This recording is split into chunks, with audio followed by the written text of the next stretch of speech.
Okay, good evening and welcome to the Irie Myrie and Friends show. I am your host, Colin Myrie, and my co-host this evening is Ralston Chamberlain. The local government elections are out of the way.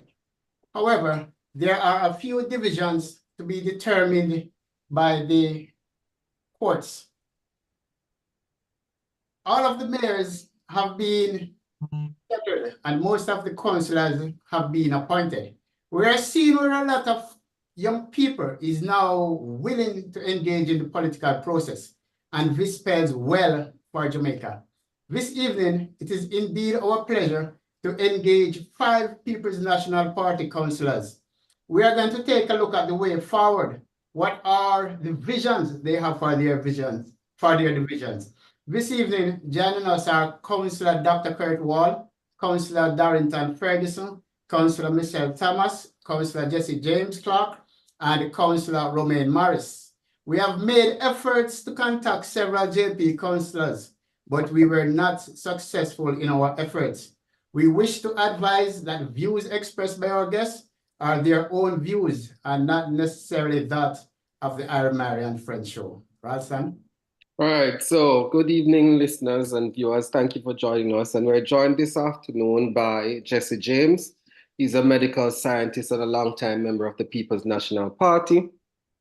He's also the People's National Party spokesman on Junior Shadow Spokesman on Health and Wellness, and he is the councillor for the Trafalgar Division. Welcome, sir.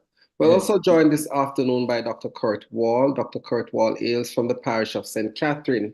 He owns and operates a general practice in the heart of the old capital of Spanish Town, where he has been for the past 20 years. Born and raised in the community of Old Harbour Bay, Dr. Wall remains committed to the cause to provide support to the less fortunate of his division and the wider constituency through education, health, entrepreneurship, and social development. He's married to a registered nurse, Simone Wall, and they have 3 children together. He's the councillor for the Old Harbour Division. Good afternoon and welcome. Thank you. Old Harbour South, Ralston. We also have joining us Michelle Thomas, the rose among the thorn, I would say. She's a young attorney at law and entrepreneur. She describes herself as a social engineer for community and national development. She's the owner and founder of the law practice Michelle Thomas and Associate, and also MTM Development and Construction. She has a dynamic background on issues relating to young people and was once the vice chair of the Caribbean Regional Youth Council. She goes by the mantra, ask not what your country can do for you, but what you can do for your country. Michelle Thomas is a councillor for the Duhaney Park Division, and we are expected to be joined by Darrington Ferguson from the Papine Division, as well as Romaine Morris from the Moko Division in Clarendon. So, all right, good evening again, ladies and gentlemen, and thank you for joining us. Evening. I want to start the discussion with you, Jesse James. You're new to the KSAMC, and you have defeated a candidate who was a former PNP member, and you did that by a huge majority. And what we want to know is, what was your strategy going into this election win and to win the voters over to you and to convince them to buy into the vision that you might have for the division? All right, thanks, and good evening again to your listeners. It was really a team effort in terms of having a solid organization around you that actually played a very big role in the size victory that you saw.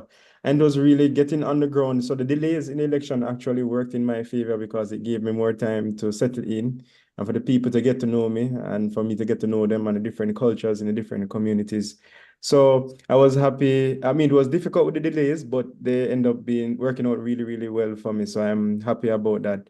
The election vision you saw in the Trafalgar Division was really the people sending a message, because I could not understand my opponent in any way, shape, or form. We were out-resourced. She's someone that was on our team, so should have known some of our tactics too as well, and might still have some residual friends on our side. So it was a very complex campaign, but the people decided what they really wanted, and they got the opportunity to see the type of work program that we're interested in, the type of development that we want to see in the community. And I think that what they saw, they liked, and they gave me the chance to continue to do it and to expand upon it. So I'm looking forward to doing that. Let me interrogate some of what you said for just a little bit, because you mentioned the fact that the people were sending a message. And I want to find out what could that message be that you do not think that your opponent carried, and then what are some of the developments that you would have sold to these electorates? I think one of the first message was a message of accountability. I think the public, no, the politics has changed. People want the politicians, the political representatives to be more accountable to them in terms of what they use the resources allocated to them, what they use it to do. And they want to have a say as well as to how you go about the different projects that you might have going on. Also, people want to see some sort of growth in their community, whether it be the human resource or the physical environment of the community too as well. And they want to know that they have somebody that will advocate for them whenever they have any type of issues. For example, there were many times when we had garbage not being collected for weeks.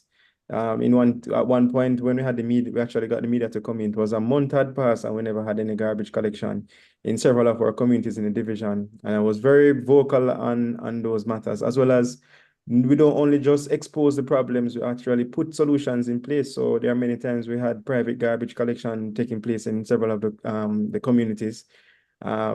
I've gotten so close to the residents that even when they're sick, I'm there with them into helping any way I can.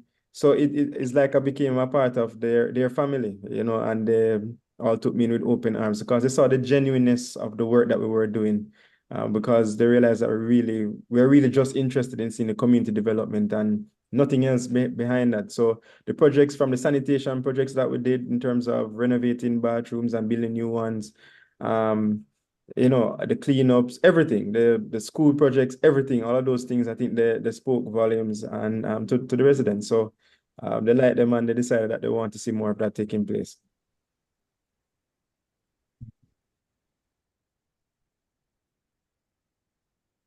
Okay. Colin, you can go to the question for Dr. Wall. Okay, Dr. Wall, now that you Yes, have sir. been elected as the councillor for your division, what are the things at the center of your mind that you want to work on or to achieve? Yeah, thank you, Colin. Thank you, listeners. Big up to the other elected councillor candidates. Colin, the same things that I ran on, are the same things that I will execute whilst being the councillor. My division is Old Harbour South. I think he said Old Harbour is Old Harbour South, right? Okay. So we're a coastal community. And I think the community has a lot to offer to all the other surrounding communities, which I think had been underutilized over the years. As you know, the current member of parliament has been there for 22 consecutive years, and I've not seen where he has done anything to showcase the natural amenities that Old Harbour South has and to capitalize on them in order to create wealth for the population there. As you know, we have a fishing beach, and we also have a bathing. We lost it there. You're muted, Dr. Wall. You're muted. You're muted, Dr. Wall. Can you unmute him? No, you don't want that. I don't think Dr. he's Wall, there. you're muted. Dr. Wall, you're muted.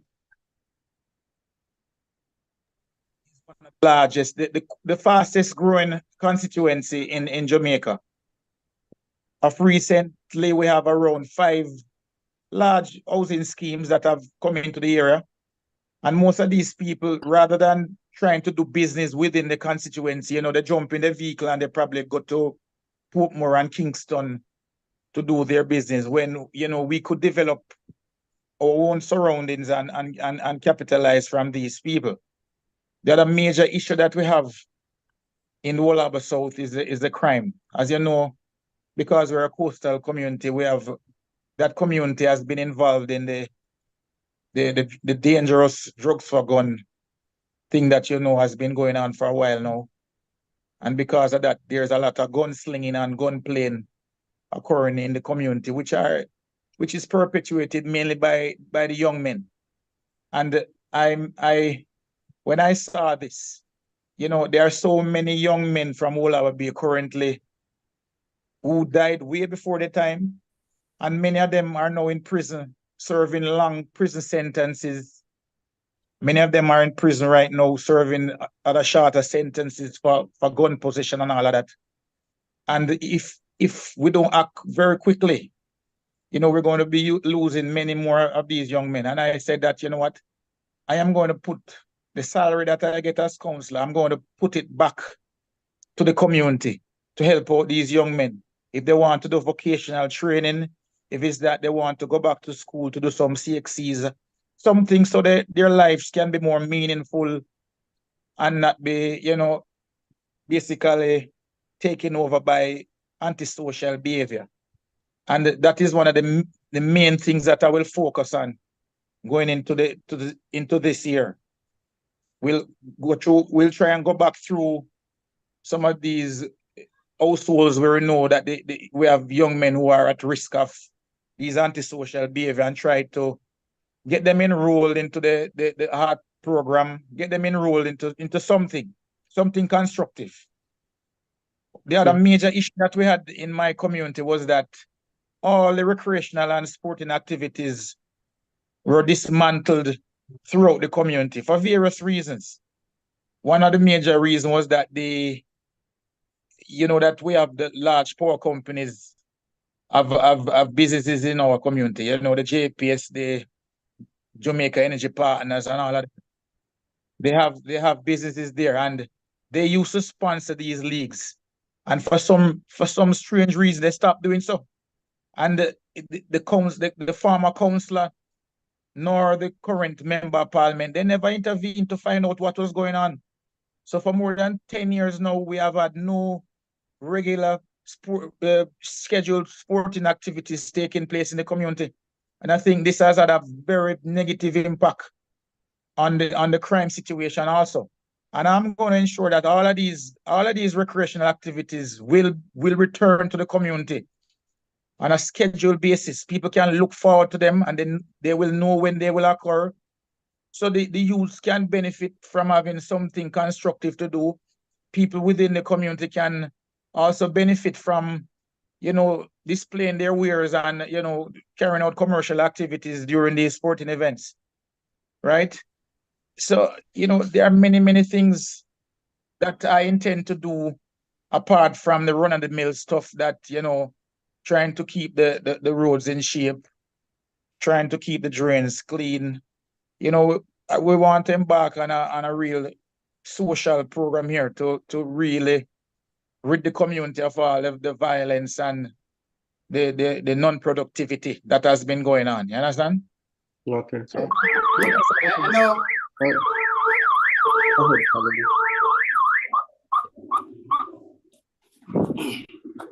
Dr. Wall. Dr. Wall.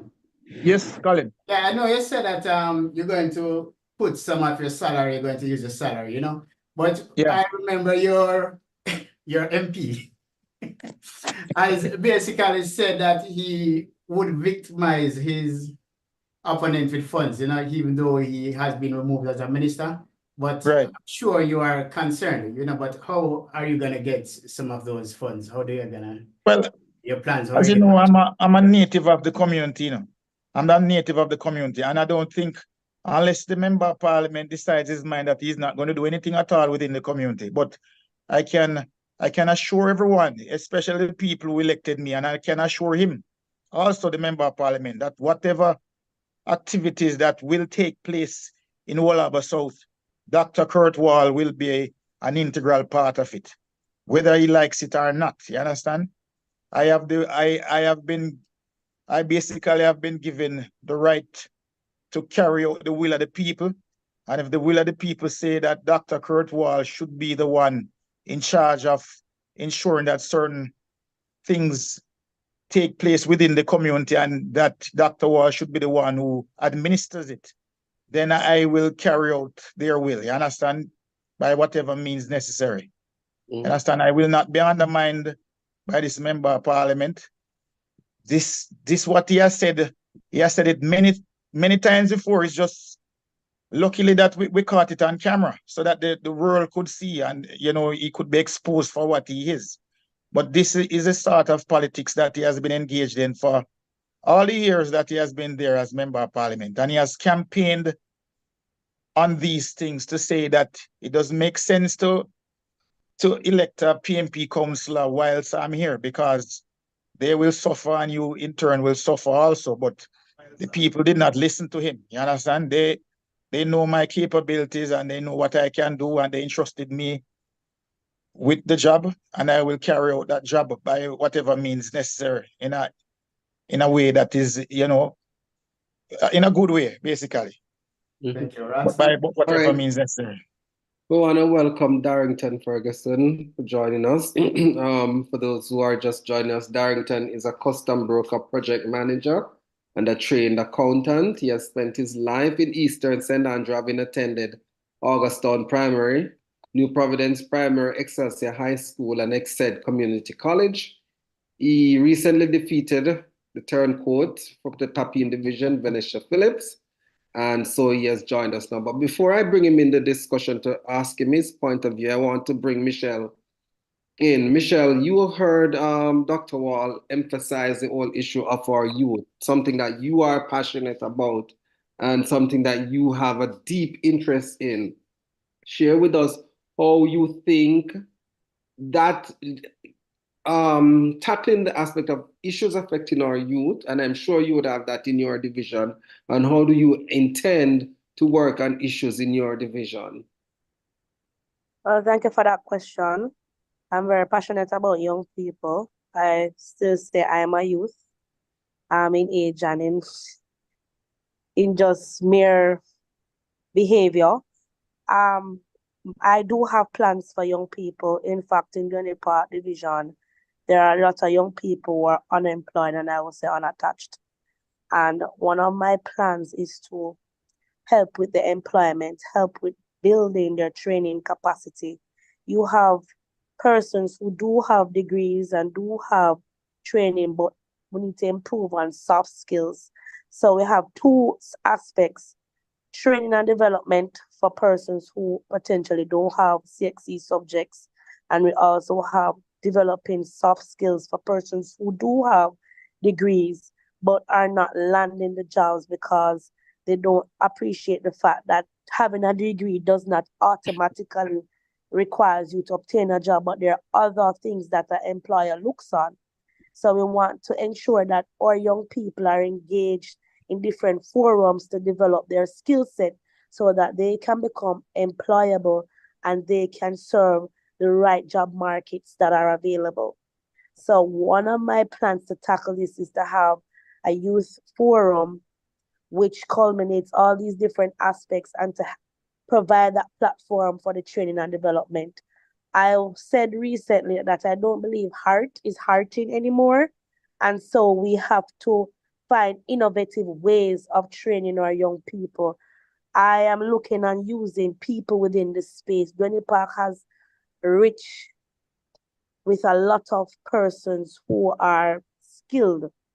So to use them to assist with training our students and training our young people, the only aspect that would be challenging is the actual certification, because after being trained, you want these persons to be certified. You'll have to overcome that hurdle. But that is one of the biggest problem challenging our young people. And I don't believe we have proper guidance and mentorship. And so I want to partner, use big brothers and big sisters, mentors with, business people who have the time, can pour into these young people, because a lot of them, they just want a role model. They want someone who they can look up to, who they can say, I can be that person. I can achieve this dream. They want someone to push them. And so having a mentorship program for young people who are willing to learn is one way we can solve that. Let me interrogate the issue of heart, because you mentioned that heart is not hearting anymore.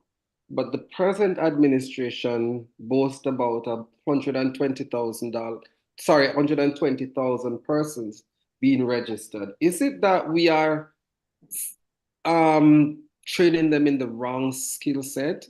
Is it that we're Yes, not the heart needs to develop their curriculum. We Mhm. are seeing that in modern day, jobs are changing. So for example, social media marketing and digital age has really grown. So we have now open options in the technological field. We have emerging professions that are coming on board. And I'm not seeing that translate in the curriculum that Heart is providing. Heart just have the simple mechanics, plumbing, but they're not providing a fulsome package for the emerging job profession. Also, it takes the attendees forever to get their certification. You have people currently who have been trained for 4 years ago and still have not received their certificates. So you have to wonder, what is the essence of having a heart institution not up to date with its portfolio that's offering, and two, it's not providing the certificate on a timely basis.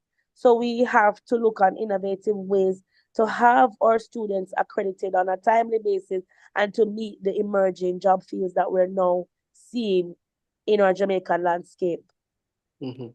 All right, let me bring Darrington into this discussion. I'm going to throw to him a very tough question, because you're in the Papine division.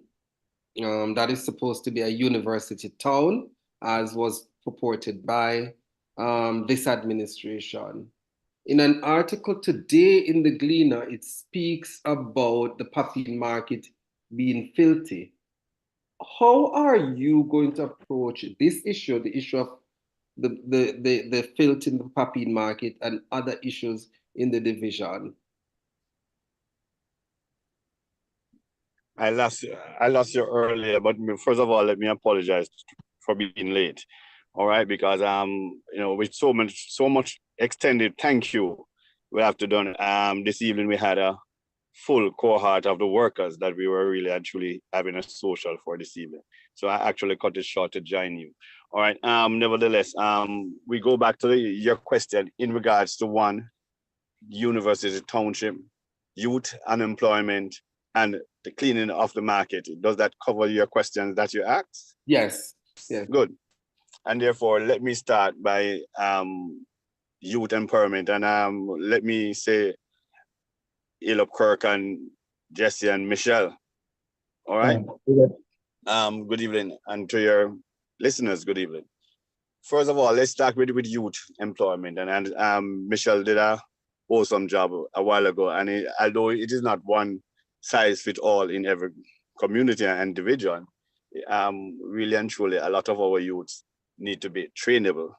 All right, because if they are not trained properly, then even the current jobs that are available, as Michelle said, not even the certificate is available after training is done. So therefore, we need to have a look what art is actually doing. But outside of that, we need to get more innovative, and that is where the workforce college would comes in, because what we would actually have is that the current workforce and businesses that are running would provide the knowledge and develop the skill set that is needed in those current businesses, and therefore it would assure jobs for those people who are being trained. All right, and therefore that is something we need to look at. Comrade Anthony Hilton is one of the architects for that, the workforce college within the corporate era, and we can look at it wider nationally. So as far as youth training is concerned, in my division, where you have garbage in the market, that is something that we will have to hit the ground running on. Up to today, you will realize that an article was done reporting on the filth. And I do agree that we really need to look holistically at the market and the era of the market in the Papine division. And that is something that we will have to really and truly go back to the drawing board and really say to ourselves what work and what don't work by meeting with the stakeholders, the university representative from the University of Technology and the University of the West Indies, and different stakeholders within the using space of the market, and to really and truly see if we can come up with something that can give us some credibility of maintaining the market. I'm still puzzled why we have to enclose our market, but that is something for the technical committee to explain to me as a newcomer. That will know, we will look at it from one who's of an engineering background. All right, and we have to think out of the box. What will work now in the market space, and how best to maintain such. The university Go township. ahead, Darrington. University township, I mean, the communities in the Papine division are unique. One of our greatest economical viability is our university township. And university township normally runs a minimum of 9 months each year, when students from all walks of life will have to be housed, entertained, and served within the space. And therefore, we need to have that conversation. All right. And we need to look at, I'm very sure that there's a lot of studies that have been done. How much of those studies and implementation have taken place? I will have to inform myself with that. But during my campaign period, there's a lot of things I learned. And therefore, housing become one of the greatest assets for the university township program. And along with housing, then all the things that comes with good community practices, such as security, entertainment, food, would be at the top of the list, because that is what you look at, the added values that come out of the township program. Now, along with that, the university will have to partner with the surrounding communities. And therefore, we need to have a look and see if the citizenry of Augustown and the various communities around Tavern, Monacom and such are enjoying full benefit of that. And therefore, we have a lot of research to do, and we have to learn about what is actually been done, what is going on, and what can be done. All right, Jesse, I saw you earlier. You were agreeing with the whole issue of heart that Michelle had talked about, and I know for sure your MP has been a champion on this issue, talking about the certification and how long these persons take to be certified, and the whole issue of them getting their stipend. What is it that you think that you can do as a counselor to kind of improve on the program? You're muted. No, sorry about that. One of the problem, I agree, they take a very long time to give the students a certification. And I know how I am. Whenever I do any type of certification or studies, I want a degree even before. As soon as I finish, I want the degree. So to have persons waiting that long time, it really sets them back, because you invest the time and energy into getting this particular certification. Another area that I think they have a problem with too as well is the scheduling that they have. The part-time program is kind of heavy, almost like a full-time program in many cases. So it's very difficult sometimes for persons who are already working. And I mean, most times persons who are going to heart are persons who have now left school and are kind of like unattached. So they have like a regular job. So the schedule sometimes, even the part-time schedule, is more geared towards almost like a full-time type of program. It's not very friendly to those persons who have, work and family and so on. So that's something I think that they could work on in terms of the flexibility, in terms of the training, and being more organized overall, because sometimes persons set that ask for a particular time from work to go to the training, and then the training time change or other things are added. So those are some of the areas I think that they can work on. But it still is a good institution. They still offer some very good programs that can be useful to young people. So it's just really improving on the systems that they have in place and just make them more efficient. And as Michelle said, include some more up-to-date programs that are fitting for our time now. I'm gonna put this question to the everybody. And one of the things that we learned in this local government election is that a lot of persons were complaining that a lot of emphasis is being placed on national issues, right? And so the people within the local divisions were not feeling the impact of their councillors. And I hear all the plans that you guys have in mind. How do you think that you will be able to get the funds from the national treasurer in order to implement some, if not all, of the plans that you have? Because I hear Dr. Wall saying he's going to use his salary to do work within his division, but how else is that's not going to be enough for all the plans that he have? How is it that you're going to be working tirelessly to make sure that you get money from central government into the local divisions? I mean, anybody can start on that one. Well, I think the legislation definitely has to change. You know, whilst running for the councillor, you know, we had the interactions with other candidates who were already councillors, and you know, a major part of what they complained about was not being able to get the funds that they required to carry out programs within their communities. And I think that speaks to the failing of the central government.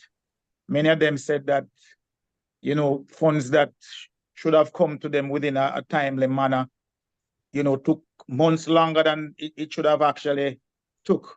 So, you know, definitely some legislation needs to be changed. I think they need to return some of the power and authority they took away from the local bodies. They need to return those powers back to them. Certainly in terms of garbage collection and beautification of the surroundings, definitely needs to go back to the local authorities. You know, so I think, you know, it being a local government election, I don't think much will change. But I guess if we speak, you know, with a concerted voice, then we could effect some change within to the legislation as it is right now, in order for us to get more direct funding and for funding to return to us in a timely manner. As I said before, because I heard all of these councillors lamenting and the poor funding that they got, and I knew that there were certain things within my division that I needed to accomplish within a short period of time, especially the situation with the crime and the unattached youths. Then I decided that, you know, I'm not going to really wait on them to really, you know, to really affect the programs that I want to do. So I just took the decision that, you know, I'm going to just put back this, because whether you like it or not, you know, being a politician, you have to, a lot of the time you have to spend your own money, you know. So I said, I'm just going to dedicate the salary back to the community. As you know, I'll still be working in my job as a doctor. So, you know, I will have that leeway to be able to use those funds to benefit back the community.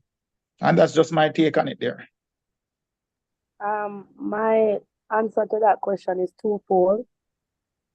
When you take up office to serve the people and you realize that there are hurdles, you have to think outside the box. If it is that we can't get the funding to do the job, at the end of the day, when the next cycle comes, you can't really go to people to say, hey, I couldn't do this because of limited funding. They don't want to hear that. They want their problems addressed. So, one, I believe that aggressive advocacy. We have to allow the people to understand what is happening, because at the end of the day, we are accountable to them. So if it is that we're not getting what we need to get, we can't just sit down and allow it to just happen. We have to aggressively lobby so that we can get the required resources to serve the people. And with that aggressive lobbying, if it is that we still don't come up short, at the very least, people will see that we'd have done our best and we'd have been putting the effort out there to actually get some work done. say can't be business as usual. Mhm. So that's my plan is aggressive. I will not be afraid to take it to the streets. In fact, I have told my people that if I'm not getting the support, I hope they will join me in demonstrating because we need the resources to help the people. My second approach would be private-public partnerships. When I began to run for this position, I observed that Granny Park was strategically placed in a belt where there were so many business places surrounding the communities. I intend to make our communities better. These I am charging the responsibility on these companies to play a role in community development. Give them a chance to feel as a stakeholder because the community's progress and development will overturn, have a ripple effect on their business. So my intention is not only to just rely on government resources, but to find innovative ways to have the businesses that are surrounding the communities to play a role in assisting us financially to address some of the ills that we have. So those are my two approaches that I'm looking at. Aggressive lobbying and advocacy for more resources or for timely resources, and two, public-private partnerships for growth and development of the community. And Jesse, I will go before you. yeah, All right, good. And therefore, Michelle and Kirk, I mean, Jesse and Michelle is blessed that they have the two PMP MP. All right, that they can work to. Kirk and I will therefore have to work with the opposing party. But nevertheless, in politics, and you know, unfortunately, Warmington went down the wrong way. But nothing strange. But in politics, once you decide that you're going to serve, then you're going to serve the people of Jamaica. I'm a councillor. I'm not a councillor for the PNP. I'm not a councillor for the JLP. I'm a councillor for the people of my division. And even those that are not at the age of voting, I will have to represent them too. And therefore, as a community practitioner over the years, I am accustomed to the hefty resources that we have to find to support many programs. The beauty about coming in representation politics is that you already identify some of the needs. And therefore, it will now help me. And I'm hoping that the member of parliament will understand that the work of the people come first and not party. All right. Now, I have a very dynamic division, which, as you identify, as a university township. And I intend to make the university of one of my voices. All right. One of the platforms that I will do my endeavor best to make sure that the university play a more integral role than what it currently play today. All right. Secondly, as Kirk speak about one thing and Michelle speak about aggressiveness. Yes, Michelle, we are going to be aggressive because I have to be aggressive. How will I be aggressive? I will be aggressive through my community organization, where there's a platform for both member of parliament and council to sit as the community identify the needs. And therefore, once we can't afford it at the local government level, then the next step is central government. And outside of that, it is the partnership between corporate Jamaica and your community. And therefore, we have to start to think outside the box. I go a step further because I start my Project Go Funds account already. All right, because there are people in my division while I was camping, when I discovered their living condition, it hurts my stomach. And therefore, I have to say, what can I do to change this in the shortest possible time? Waiting on government who's going to tell you that the budget finished from January when the new budget is only going to come in April, and maybe the money don't reach the institution until May. So you're telling me that there's no money to serve the people for 4 months. What do they do in 4 months? Comrade Jesse can always speak to the primary healthcare and what that means when you do a primary healthcare for 4 months, it means that you're dead. All right? And therefore, we have to start to think. And one thing I appreciate with us now is that we are at a stage, and a professional stage, where we as councillors, we have raised the bar in representation. And therefore, we are professionals, we are not career politicians. So when we don't have to run about and flip-flop from party to party, we can concentrate on the people. All right? And therefore, representation for our people become our primary factor.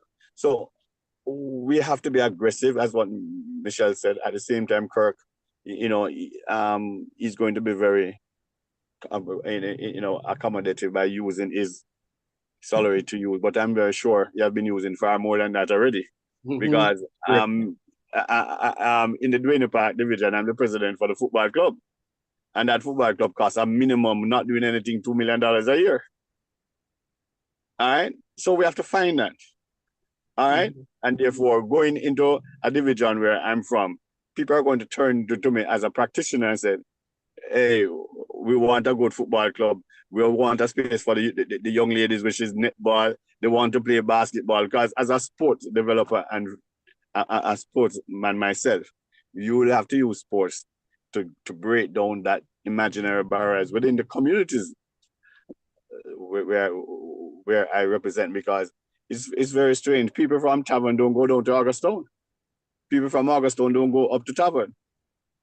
So therefore, you're lack in a device, but at the same time, you have to find ways to serve them. All right, and you have to be that person that will have the level play field and listen to everyone. All right, Hermitage, you're going to have to get up to Hermitage and say, you know, your community center will have to be the purpose, what it was originally made for. To serve the communities. There are many communities that don't have a CDC. You're going to have to go in there and tell the people, yes, you want to serve them, but they need to serve you by having themselves organized. All right. And therefore, you know, you will use the university township and the representative from the university through the social program and get a foot in to start to have those conversations. We already start to have them. We're at a good place. I'm hoping that hopefully we will be swearing in shortly, and therefore we can hit the ground running. Okay, thank you.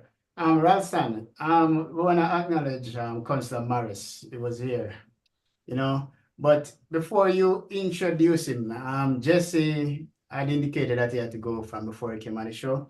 So I want to throw this question out there. It will be for all of you, but I just want to hear Jesse answer first, and then we would introduce Councillor Romain Morris. You have all listed your visions. If you could choose one legacy project, right, that you would want to work on, what would that be? Jesse? Muted? Well, for me, that would be the expansion of the reading program that we have started, because we believe that once you teach somebody how to read, they're able to learn anything. They'll be able to learn anything, and they'll be able to prepare themselves to take up some of the opportunities that will come their way later on in life. Because you see, too often people finish high school, they just pass through the system and they leave. They come out just the way they entered, and they're still not able to basic math and English, and it's that problem, because even to go to heart, you have to be able to have some sort of level of literacy to get into the skill programs directly. So, you know, it's just really setting that foundation for them so that they have something to step off. And I think that gives persons personal pride too as well. Because when you're proud of an achievement that you have made and you realize that you're able to contribute in a meaningful way to society, it will affect your behavior. So that's definitely one of the first things that I would want to do. And, you know, I'm big on sanitation too as well. So I'd love to see an improvement in terms of the drainage and the wastewater management and the infrastructure that our people use in several of our developing communities in terms of bathroom facilities. So we want to continue those projects. It's just really expanding those projects that we have started already and to just keep getting them to grow bigger and bigger as we move along. Thank you very much. Yes, and I'm sorry that I have to leave early, but I have another meeting that I told that I had to go to from before this one. But it's always a pleasure. You're one of the persons who interviewed me too from when I just became a candidate too as well. So, you know, I'll always make myself available for you. All right? Thank you very much, Councillor. Good evening, everyone. All right, Jesse, big up. Yeah, man. Okay, Ralston. All right, we just want to acknowledge Romain Morris. He is the councillor from the Moko division. not new to politics. He was a representative for the JLP, and he has switched over to the People's National Party, and he has won his seat, much to the unexpectation of many. So we were just having a discussion, Romain, on looking at the issues that are going to face many of the councillors in their divisions, and how is it that they intend to tackle some of these issues. But before I have you comment on that, I wanted to ask you, what is it that allowed you to, because you were a representative for the JLP and you managed to switch over to the PNP and then bring everyone over with you, something that we don't usually see. What would you say was your strategy, and how is it that you were able to have the people to buy into the vision that you had? Hi, good evening, everybody, and good evening to your listeners. I want to just put it simply put, good representation. All right. The voters, I believe that they are moving away from this diehardedness, this partisan politics, and one needs to recognize that. As I gave an interview recently, and I let the interviewer know that each poll, even from the election, there's a solid block of almost 50% of Jamaicans who are on the canvas is against them. They are the no views, or they say that they're not interested to vote, they're not going to vote. And this is very dangerous. You have to find ways and means to attract them. And you realize that persons are just turned off for the overall partisan politics and so forth. You understand, Jamaicans are moving away from that. We can see it is evident for the past, I think, 5 elections, our voter turnout is continuing to decline. You know, I want to acknowledge that. It's a very dangerous time now for our politicians. Not really dangerous. It's a good time for the voters, because now a politician will have to up them game and what they put on the table and what they deliver to the voters. You know, because now the voters are actually taking them serious and holding them accountable. It's a good thing for Jamaica and for democracy. Mm-hmm. All right, I hear you talk about the decline in voter turnout, and I want to interrogate that a little bit, because you guys are on the ground, the local level. You are the hands and feet of the Member of Parliament. It is you that the people interact with on a daily basis, so they look to you. What is it that we are doing wrong or right that is not making persons enthusiastic about coming out and voting? Right. I think over the years, similar to general election or central government elections, there has been decline. There has been decline in local government as well, but more was so in local government. I think one of the biggest issue, and I know some of the persons online now who are councillors or councillors before, there's access to resources. Member of Parliament will have access to like a CDF fund, whereas councillors have access to maybe the PRF allocation, which is not much to combat some of these issues. As councillor, I'm responsible for way more roads than what central government is responsible for within the division I represent. And you have to find creative ways now to adjust some of these kind of road conditions. Shouldn't be, you know, to answer your question as well. Persons over the years who have been held accountable. And you normally have a small percentage that normally just get disheartened and just leave the political arena alone and don't engage it and don't want to vote on whatever.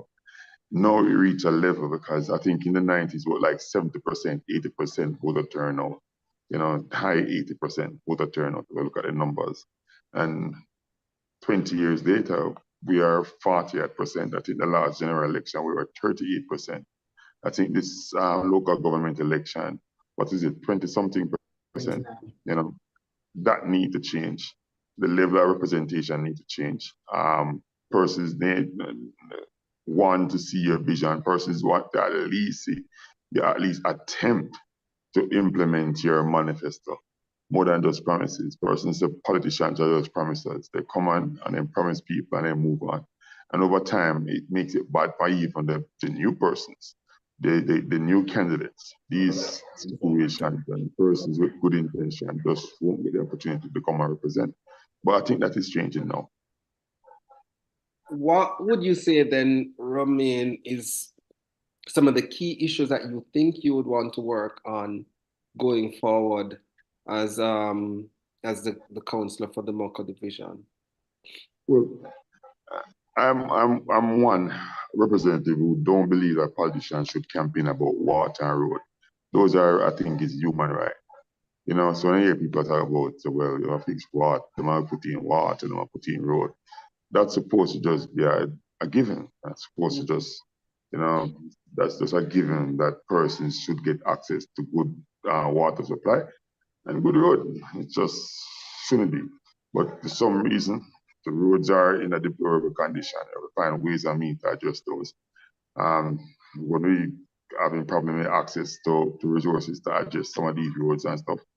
One of the biggest problems, being that it's a rural community, we have a problem of high unemployment and low skill.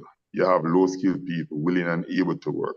So we have to try our best to see how we can actually engage them to have them being skilled. And after they have them being skilled, then they have them engage in employment. Because one of my initiatives is, I think it's one of the bedrock, is that we have a breadwinner in each household program going on now in the division that is reaping benefits. It can actually see real changes, you know. And persons don't expect politicians to go and solve all them problems, but they want to know that, hey, all right, this is your program, and I appreciate you for that program. Persons want it's meaningful and it's impactful for them. They will accept you for that. So you don't have to fix all the roads, you don't have to put in all the water, you don't have to put in all the street lights and what's it now. But if persons see actually trying, person who say, well, all right, that person genuinely trying, and that person's communication is key. So if that person is genuinely trying, person will just fall in and the support. Mm-hmm. All right. Let me, Darrington, you mentioned earlier the whole issue of sports and how sports can be a bridge to bring communities together. Now, I grew up in the Papine division, and I remember there was a time when many of the communities, Mona Common, Tavern, Augustown, Elitza Flats, used to have these sporting events at the Mona Field. How do you think we can bring those things back to kind of ensure that there's camaraderie between communities, and indeed bringing in the whole issue of the university town in the local development?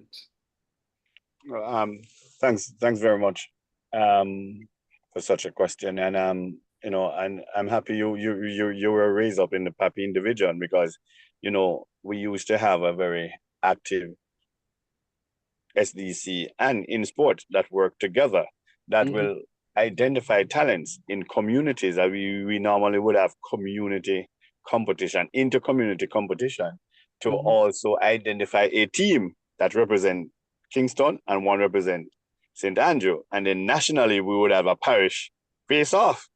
All right, we don't have those things anymore, and there used to be talents that used to be identified in those organizations. When we used to have them, because I remember when I used to participate in them at the community level and also at the parish level. Now, what we have to do, and it is something that we have to work through the current community organization. And as I said before, those places that don't have an organization like Mona Common, we have to make sure that the citizens recognize the direction we want to go, and say to them the role that they will have to play for us to get there, because it's a partnership. All right, and therefore they will only appreciate when they're a part of something, whether it is successful or fail. They know that they were a part of it, and they want to be they want that experience to be at the table, a negotiation. And 9 out of 10 times, we normally get somewhere where, and we always achieve the goal that set us as long as we work together. Now, I believe nothing happened before time. I believe in my division is a good time to have certain programs back on the table and to get them, because there's a demand for it there, because of the luck of it. So much years has gone by. These current youth say is asking and say, boy, we heard about the Sambos, the bigger laggies, we heard about the Lanny Trench, we heard about the Ellas and all those great football players and athletes that used to come, but that they're saying, boy, we don't see it anymore. And that is where the university to township program will come in place. As soon as I hit the ground, you're going to have a divisional football competition, a netball competition, a basketball competition. You're going to have a chess competition, and you're going to have a domino competition. But those are what we will do to make sure we reach those persons. Outside of that, I have a lot of social work and resource and information that I must collect. I must know each and every household in my most vulnerable communities. At least we must know the personal and the resources that are in those homes.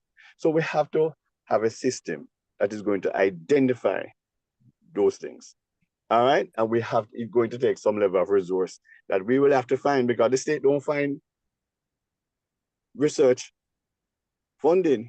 We will have to do that, because if we have an interest in the people, then we're going to have to find out how best we can serve them. And the only way we can serve them, we have to know, get those information, identify those persons, identify what they can do, identify that what can help them in the short term, medium term, and long term. So one, the sporting activities is a goal. We'll have to have each community, and there's always someone in a community that is organizing sports. So you take someone from Monacom and someone from Upper Tavern, the Center Tavern and the Bottom Tavern, and you take someone from Augustone is a large community, Hermitage, and you pull a team together along with the department that deal with that at the university, and you say, Dr. Burke, who is my social director at the university, this is what we want to do. All right, and I'm very sure that corporate Jamaica will not leave us alone. They have done it before. They are going to do it again. But they need to be convinced that we are ready for their support. That's right. Right? And so that's what the leadership of Darrington Ferguson will bring to the table.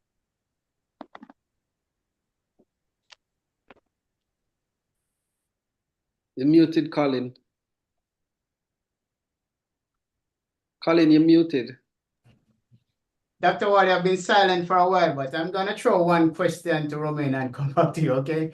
Romain, question to you, going forward, how are you going to ensure that you deal with the local issues? And what are your plans, basically, for the division? All right.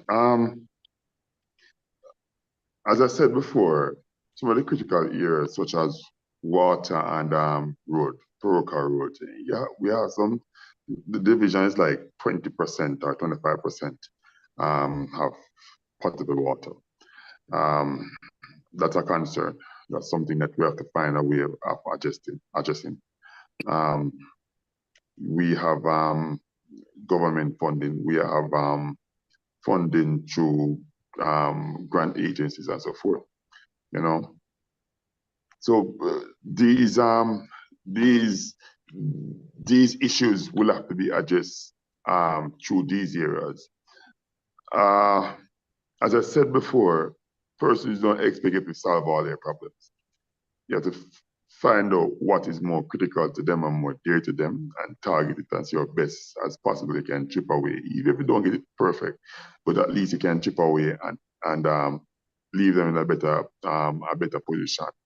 One of the biggest things we started now is the Mogo Community College, where we will be targeting youths, and not just youths, middle-aged persons and persons in their more senior life, and see if we can have them engage in activities to ensure that they have skills and engage in activities to ensure that they are empowered, because opportunities are out there, not just locally, but overseas.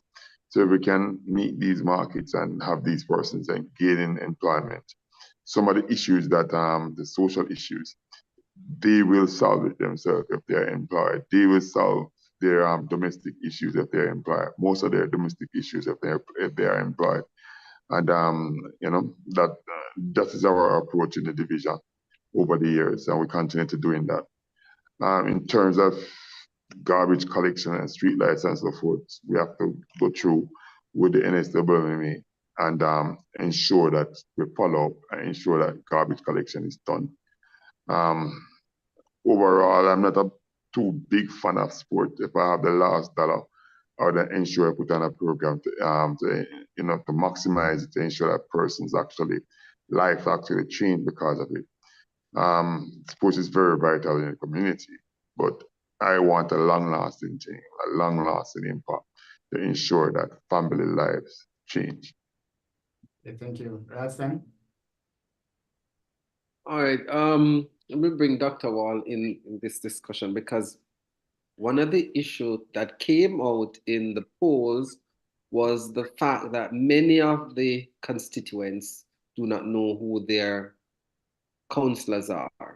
How do you intend, and I'm not saying this is applicable to you, but that was what came out.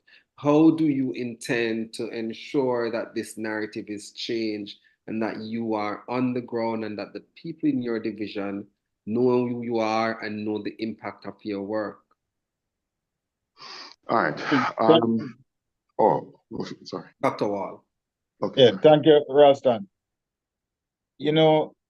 Most of the people in the older communities, you get real good access to them. You're able to go to their homes and see them quite easily through the door-to-door walks and, community events like parties, weddings, funerals, etc. Most of the people who you don't get to see on a regular or easy basis are those people who live in gated communities. You understand? Mm-hmm. And some of these community organizations are run by people who see political influence as a negative. So sometimes when they hold their meetings, they don't invite you. And even if you ask to be invited or to attend, they will turn you down. We plan on changing that culture by, showing them that, we are the community representatives and we're here to assist them in any way that we can. And, once we're elected as the representative, we will not bring politics to their meetings, so to speak, but we're there as people who are there to serve every member of the community. So I think the major challenge with people saying that they don't see their councillors, I think it is mainly driven by people who live in some of those gated communities. I won't say all of them, but at least some of them, because there had been challenges throughout my campaign in getting in some of these zones on a regular basis and in attending their community meetings and so forth. But I being the councillor now, I have a little more authority, and I will try and work my way inside these communities and break down the barriers and ensure them that we're just here to work and not to actually preach politics, as some of them think that that's all we do. And Michelle, how do you think that we can change that narrative and allow the people to know that, okay, as Dr. Wall said, they're not there for politics but to serve? Well, definitely through engagement. I had the opportunity, because we have been campaigning for so long, to really forge a relationship with the constituents in my division. Simple things mean a lot to them. For example, one of my strategy last year, Easter, was to have a prayer breakfast where I would have invited all the churches in my division. Doesn't matter whether they were Seventh Adventist, non-denominational, denominational. I invited everybody under one umbrella. And I also invited like the Citizens Association and the CDCs, principals of all schools in my division, because I believe that in order to represent, we must have everybody at the table. And it was a very good event because some of them remarked that this was a great idea because we got to interact with each other, and we also got the opportunity to pray together as a unit. And I think that unity vibes is something that is remarkable because building a relationship with these people would have allowed them to reach out to me for different reasons and to be a part of different programs because I would have been the one to initiate having some level of interaction. So for us as leaders, we have to go outside of the box. We have to engage the people. I started a digital newsletter where I would collate some things I would have done in a particular month and I would send it out into different citizens association groups and send it to different community leaders and mobilizers so that people could see what I was doing on a monthly basis. I never disregarded sending my constituents letters, even though I was not a councillor, but I was a mayor candidate. I believe that sometimes they want to read, they want to know what's happening, they want to know who you are, what you bring to the table. So I took the opportunity based on certain areas to actually write to them, share my vision with them so that the people know. So leadership goes very wide and far. And if you want to really serve your community, you have to be able to forge a bond. And forging that bond will mean you have to show up when it matters, show up at meetings, show up at events, show up all the time so that they are reminded that this is my leader and my leader will always have my back. I'm going to put this question to everybody, and let me start with Darrington, because one of the things that Jesse spoke about before he left and said that the message that the people sent in his division was the whole issue of accountability. And I hear Michelle talk about newsletter and so forth. How do you think that you can ensure that the people hold you accountable to what is going on in the division? What are the things that you plan to do and to ensure that they are done and to get them also on board with you? Well, when it comes to transparency and communication with your communities and citizens is going to be very, very critical.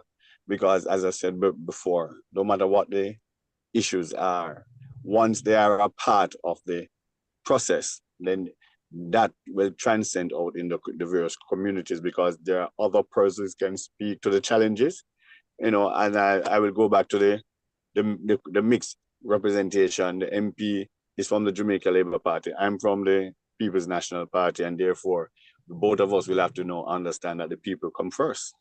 It is not a PMP, JLP thing. So I will be aggressive, and I will be calling an MP where the central government should be taking up the slot and say, and I will not just be calling her in secret. When I write to the communities, then I will copy the MP on it. All right, and to make them understand that the communications are clear. I will be identifying those things that must be done. And as far as accountability coming from their local representative, then I intend to meet with them once every 3 months as I visit their community development meetings and report to them and their communities and where those issues are, those conversations are, whatever is going on, whether it is road naming, road development, minimum water supply, street lighting. All right, because it is a disgrace to see what is happening, even in the PAPI individual, as far as street lighting is concerned. The community as a university township, it is living dark. And you know what that means is an heaven for criminality, right? And we are trying to suppress criminality, and therefore those things don't promote it. So we have to work on those things.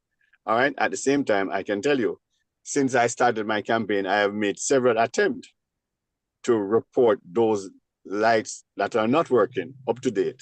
I have to be supplying solar lights to get those places lit. All right. And therefore, you know, we have to take some action, but at the same time, we have to hold those who should be doing the work accountable.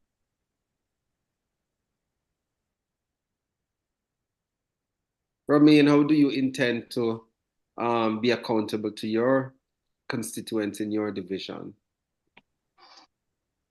Well, what I do is give progress updates. So we have a digital platform which we send out digital newsletters and so forth to persons, because we would have created a manifesto and said these are the areas. And if you tweak the manifesto within the middle of the term or whenever, we normally advertise it and they know it from a town hall or from wherever. We make some modification to the manifesto and let persons know where we are as to our manifesto. Yeah, so when we go to our churches, to our community events and so forth, we advertise and let persons know that these are the things that we are doing.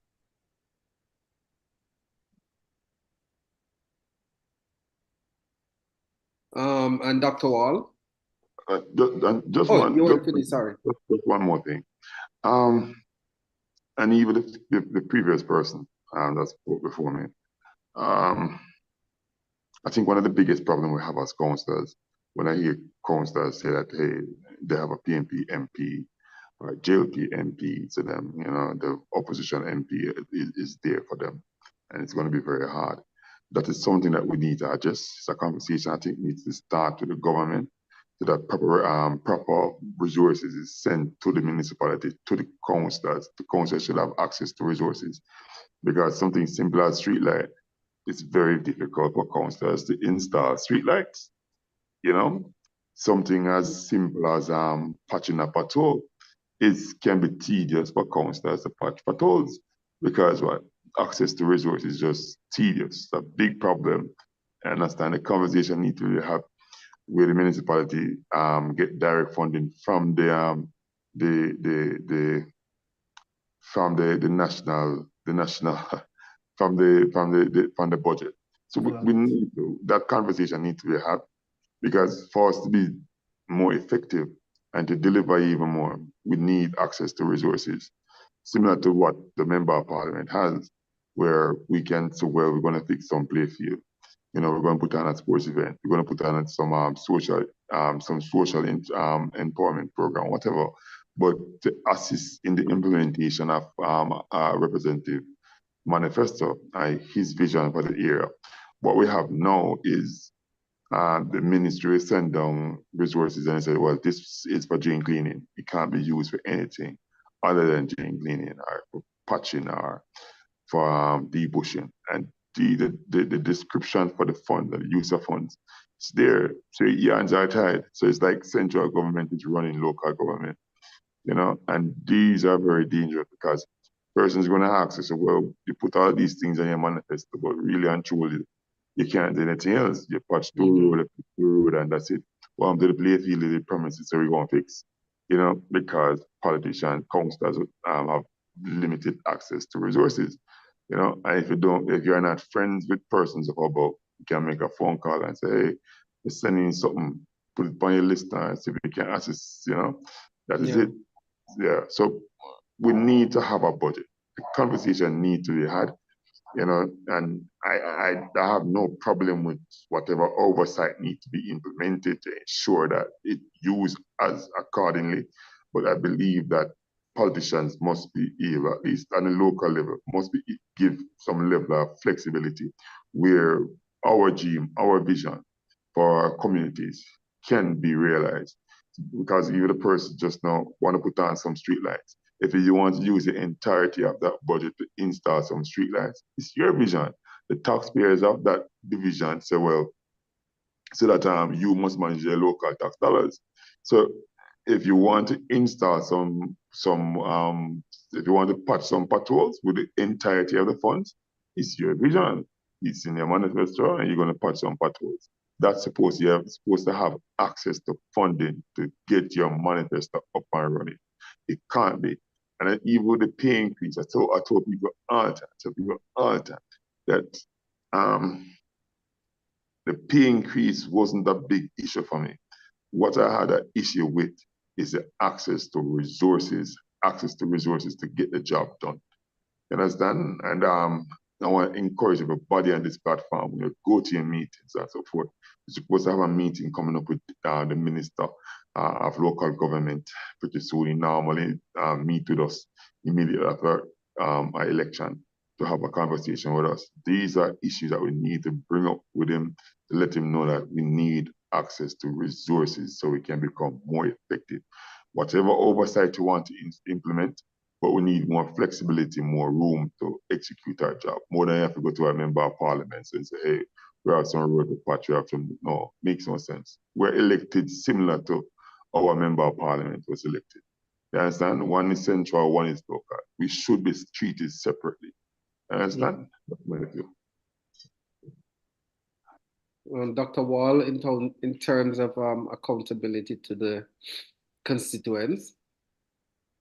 Yes, I just want to make mention. I heard Councillor Morris mention a program that he has in his division.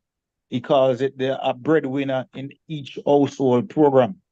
I just when I'm finished, if either Ralston or Colin could just ask him a little bit more about that, because I like the sound of that program. I don't know if he wants to expound on it on this program, but I like the sound of it.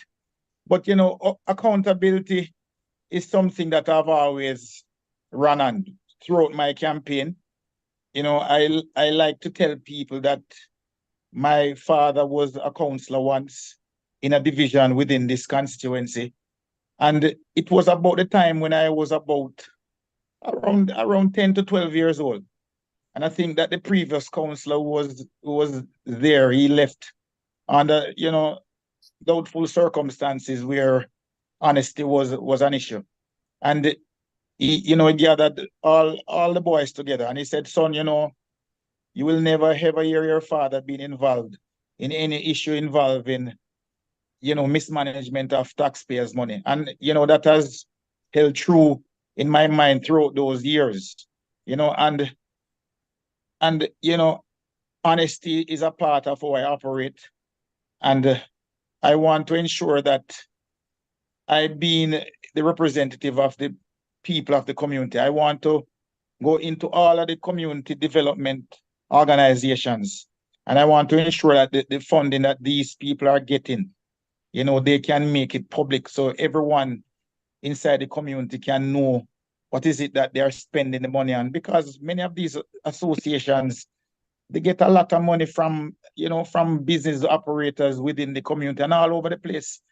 And nobody really knows how the money is spent, And part of my job will be to go into these organization meetings and to ensure that the monies are spent properly.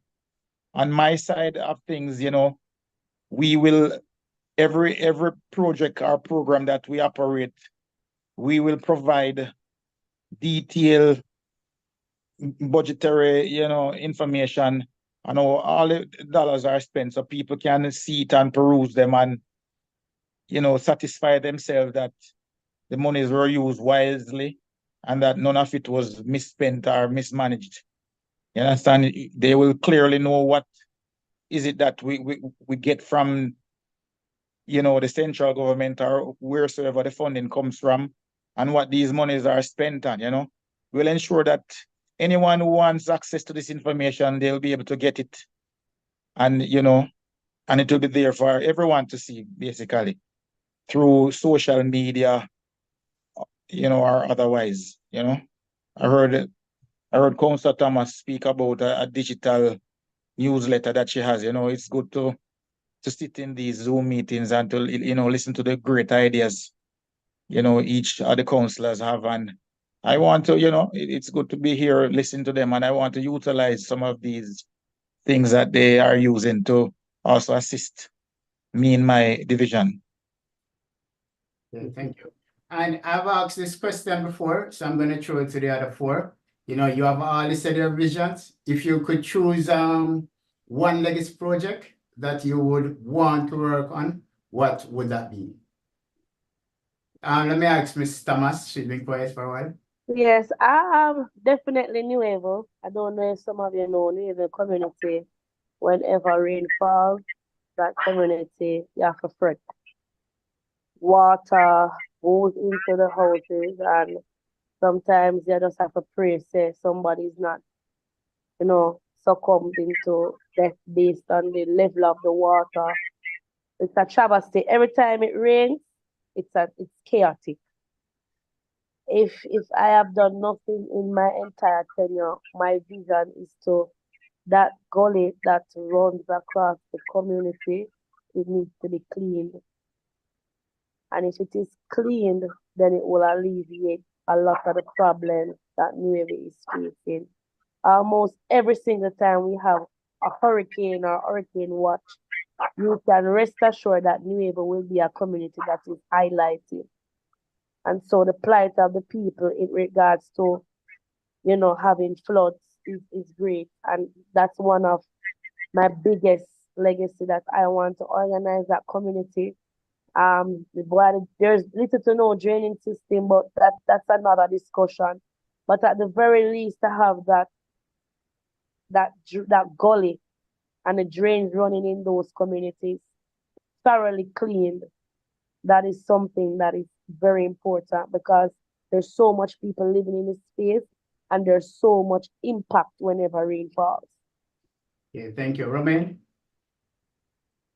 All right, so my legacy program, but I want to get one. We have an ambitious thing that we have in Moko, where because the rural community, Moko has been known over there. I think Moko is famous, and we're trying to rebrand it. Brick by brick, we're removing all of them negativity. But we're working now on a concept that names the Moko town. And it's time we're creating a vibes in a space. And we're trying to create the Moko town vibe. So we want to have a transportation center, we had our signs, we had our street lights, we had a monument in our town. Every town has. We're encouraging business owners to come and build. We have a plaza. I think about a 3-story plaza being built in our town. We have a gas station with our hardware. We have a police station which will be there as well. The health center there will be upgraded. So we're creating enough town vibes in Moko. If you Google Moko now, Moko Town Center will come up. We have likes of Yendi Phillips, Terry Carroll. That's the lady that I think everybody know her. She been to our Moko town and so she love it and Yendi love it and everybody love it. So we're creating that vibes, creating that atmosphere. We want to rebrand the space, rebrand Moko as a place of choice where just like anybody else, like a Reddings or anywhere. Because we have some good views up there, overseeing the Caribbean Sea and overseeing the Bay Plains. So that is an ambitious project. If I can only get one project off the ground, that is something that I would love to see. Okay, thank you. Mr. Ferguson? Of course, I mean, one of my primary legacy I would really like to leave after representing my division is the full impact of what a university township program is and the benefit of it to my citizens in the community surrounding the university. And that is why I will be making the university relation one of the centerpiece of what I will be doing, because I believe with a university such as the University of West Indies and the University of Technology, just next door in the Mona Division, I believe that there's nothing that we can't be able to figure out how best to serve these communities.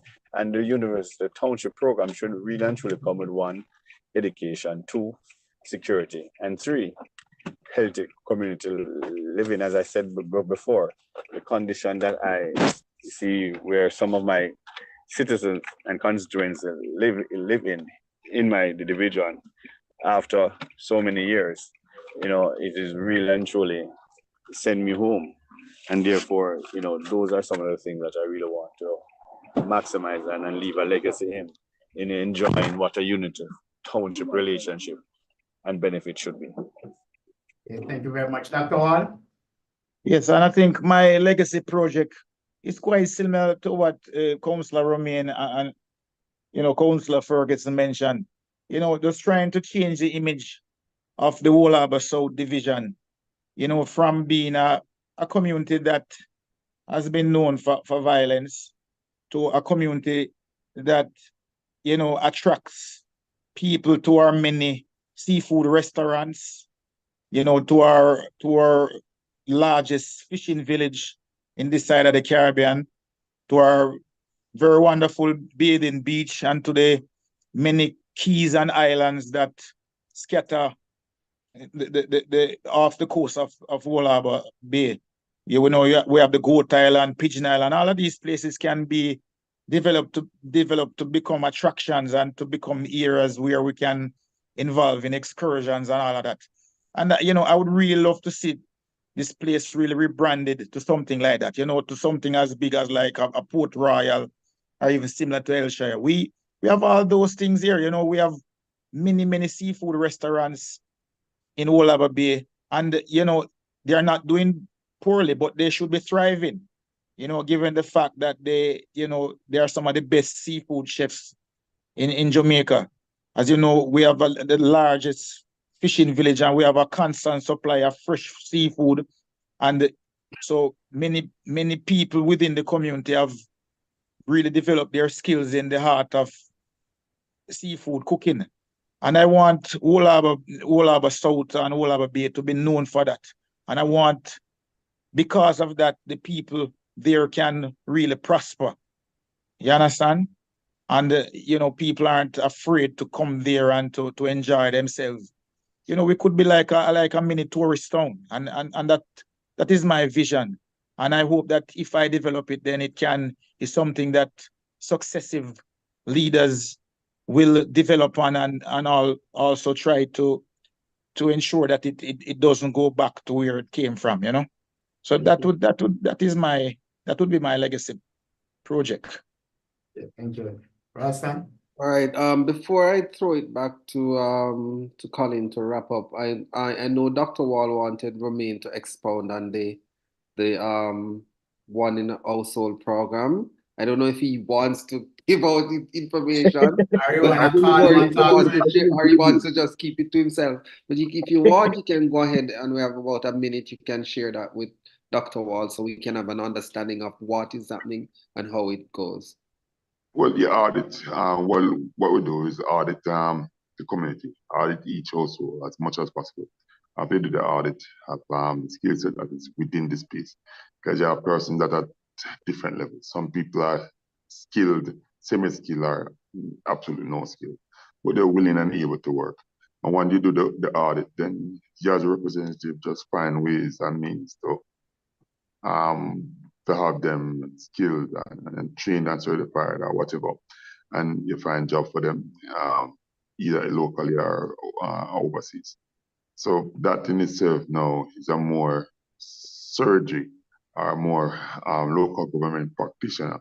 Eventually, we have to find ways and means as to how we're going to make meaningful change in people's life, And this is just one of them. And that's the reason why, that's just one of the reasons why we have an election like we did up there in Moko. We want to continue that. I think,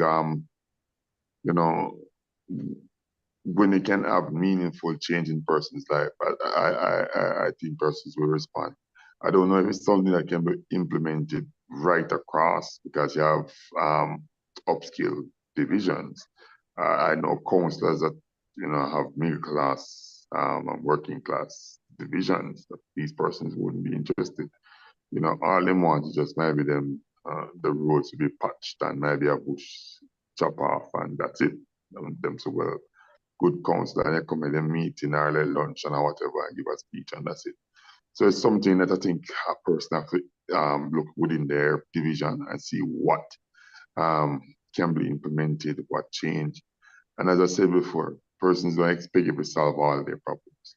I think Jamaicans must realize that, hey, politicians can't solve all our problems, but if we target at least one or two or three, and it's that really and truly that we actually do try to make some changes, at least three of their thing, and it can be meaningful, because persons really realize that, hey, you are trying. You know, if you see a person trying, you will realize that they're trying. Then that persons will buy it. And so, well, give him some more time, let him finish the work. You understand? Yeah. All right.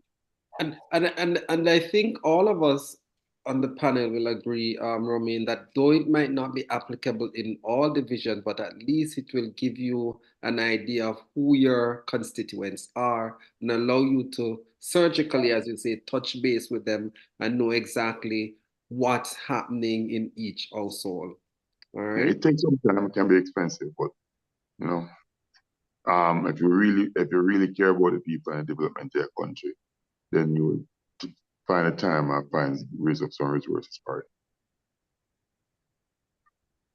it. Thank you very much. All right, you have been watching and listening to the Irie Myrie and Friends show. We thank you for joining us and we thank our panelists. We know you have a choice in what you listen and we thank you for choosing the show. Until you hear my voice again, this is Colin Myrie on behalf of my co-host, Ralston Shayla Malane, saying goodbye and have a good evening. Right, ladies and gentlemen, thank you guys. It was a great pleasure talking to you. Thank you. All right. Thanks, sir. Thank you guys too. Thank you.